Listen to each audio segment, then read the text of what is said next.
Hello and welcome to the video review of Beast Machines Deluxe Class Jetstorm. Now, I know I said I was going to do a separate video for, the other one I was getting off eBay that's in better shape, but as most of us are stuck inside with not much to do, I decided to do a review on this figure, and when I get my other one from eBay that's in better shape, I will do a review of that one. So this will be two separate reviews. I know it's going to get confusing when one says Jetstorm review and one says Jetstorm review part 2, so that's just why. And looking at Jetstorm, I am missing the cover on this side, both his missiles and both the wings back here. The other one I'm getting should come in next weekend. It has this cover here and these back fins, but does not have his missiles.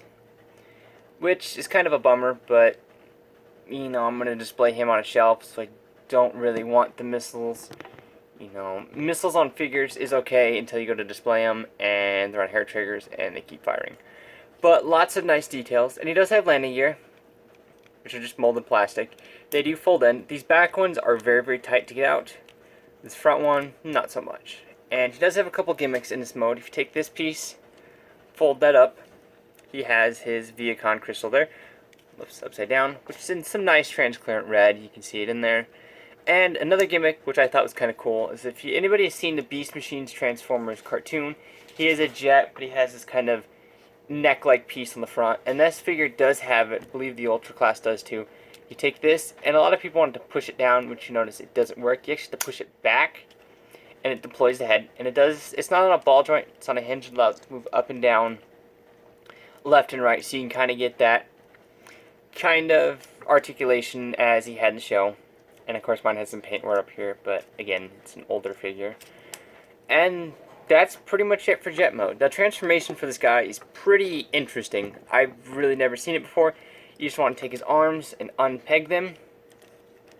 They do just peg in right there, which are very, very tight pegs. And if I had both of them, you'd want to do this on both sides. But just take that, flip that back, open up these pieces, which would be the chest plate, take his head. Oops, you want to untab the feet first, sorry about that. And this one does not peg in too well, this one pegs in tight. And these joints are very tight on mine. And you want to bring this down. And you'd think it just slides on there, but there's actually these notches here, which you can do to force it, but I don't want to break it. So I'm just going to take his legs, split them apart a little bit, and then take that on there. And that'll kind of, peg into place. Take his legs, rotate him straight, open up his feet, flip out the heel spur, go to the other side, rotate this out, bring down the foot, or bring up the foot, bring out the heel spur. And on mine, these ball joints are very, very loose. I've tried fixing them with every fix out there, and it just does not work for me. So it doesn't really, it affects the figure. You just want to pop it apart there, bring his head up. You want to make sure these are out of the way. And his head is on a double hinge, so on a hinge here and a hinge here. You want to make sure to move it so it's got enough room. Keep these bits spread apart. Bring that in. And this part is a bit tricky because it's on that double armature. You want to bring it down and make sure it's flat on either side. Bring in his chest piece. If it's not flat, it won't peg in. You have these pegs here. Move his arm out of the way.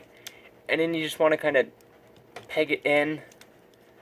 Don't have something lined up here. This figure is the only part I don't like on this figure is these, because you kind of do got to muscle them in place.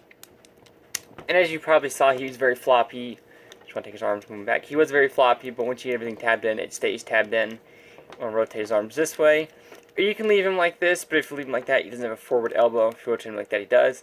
Take the wing bits, rotate them back. You can have them positioned any way you want. I just have them rotated forward in vehicle mode and backwards in robot mode. And there you have Jetstorm in robot mode. A nice looking robot mode. Not very show accurate from what I remember. He was very different in the show. Different color scheme, of course. And he had a different head. As for articulation wise, his head is on a ball joint, but it's a little bit weird because it's on a ball joint on the head instead of on the neck, being like most figures are. So he can rotate a full 360, can't really look up, and then legs really loose. Shoulders are on a swivel, which is very, very tight on mine. Can move outward that far. Has a elbow bended a little over 90 degrees, and wrists are on a ball joint, but due to the shape of them, you're not going to get much articulation because you can't rotate them because of this plate. So that ball joint's kind of wasted in there. Hips are on a ball joint, which as I mentioned is very, very loose. You have a knee joint that moves forward about that far. You can move forward a little bit, and the toes move down for transformation. And that's pretty much it for his robot mode. But like the Ultra Class figure, he does have one other mode. You just want to take his feet, slide them in, rotate them in, and these two pegs will peg together. He is a bit weird to get into his hover mode, just because of the loose ball joints up here. When you try to move the knees, they try to move, get better in frame, they try to move, and you just want to take these, bring them out, push the thruster out a little bit. They do kind of like to stay in the cover, if you will. And there you have his hover mode. Now, unfortunately, there's really no way to get him to stand in this mode, so I'm going to have to hold him, fortunately. It would be nice if they had a way to get a flat piece right here so we could sit. I mean, you can kind of do that with his feet, but he's just not going to stand. So, displaying him in this mode is going to be very tricky.